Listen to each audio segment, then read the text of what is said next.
నమస్తే, నేను మిర్ద్రో. మీరు చూస్తున్నారు ఏమా న్యూస్.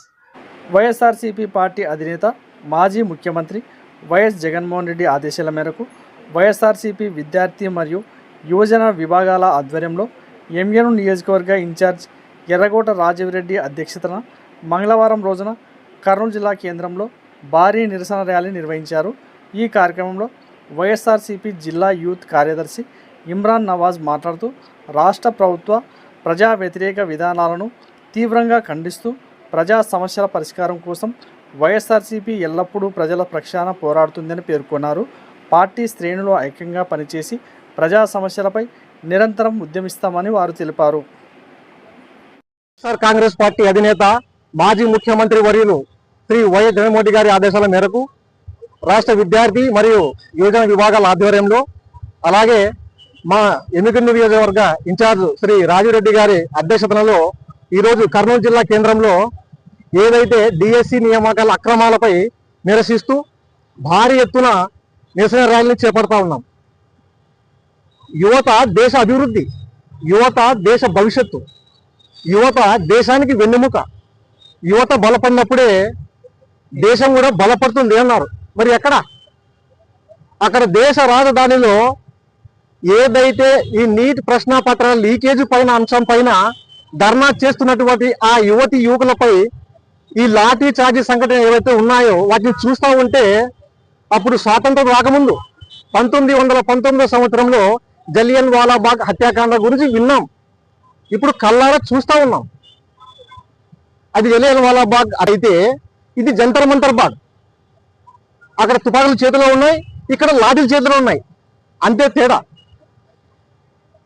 ఇదే లీకుల విషయానికి వస్తే, సినిమాలు లీకులు చేస్తామని చెప్పేసి వెబ్సైట్లో పెట్టాలనే వ్యక్తిని ఏం చెప్పారండి?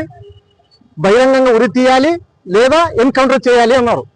అంటే సినిమాలు లీక్ అయితేనే ఎన్కౌంటర్ చేయాలి, ఉరి తీయాలన్నప్పుడు ఇక్కడ దేశ యువకుల భవిష్యత్తు, ఏళ్ల తరబడి చదివి శ్రమించిన విద్యార్థుల భవిష్యత్తు, వాళ్ళు ఎంతో కష్టపడి రాసిన ప్రశ్నపత్రాన్ని లీక్ చేసిన వారిని ఏం చేయాలి? ఎవరిని శిక్షించాలి, ఎవరిని నిందించాలి, ఎవరిని ప్రశ్నించాలి?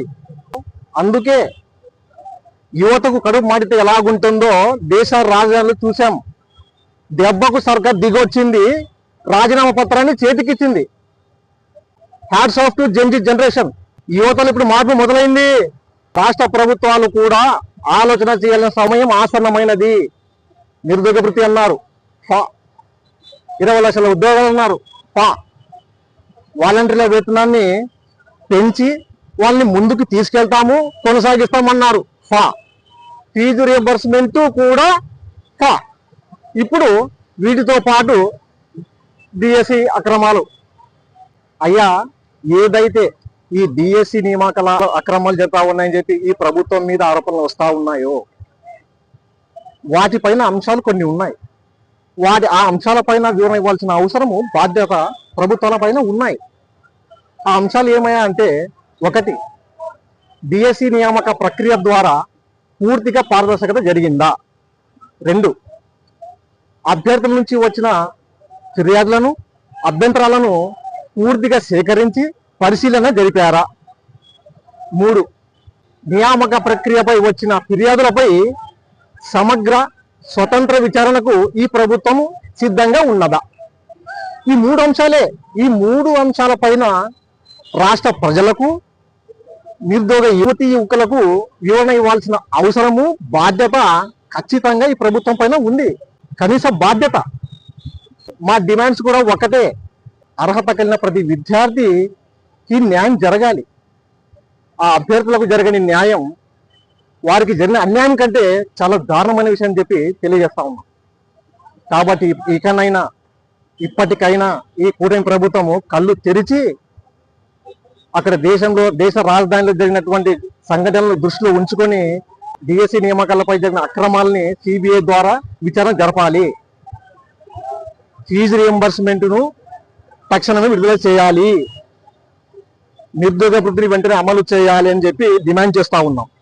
ఈరోజు మా గలము, మా ఈ స్వరము మా సొంత ప్రజల కోసం కాదు, ప్రతి విద్యార్థి, ప్రతి నిరుద్యోగ యువకుడి భవిష్యత్తు కోసం.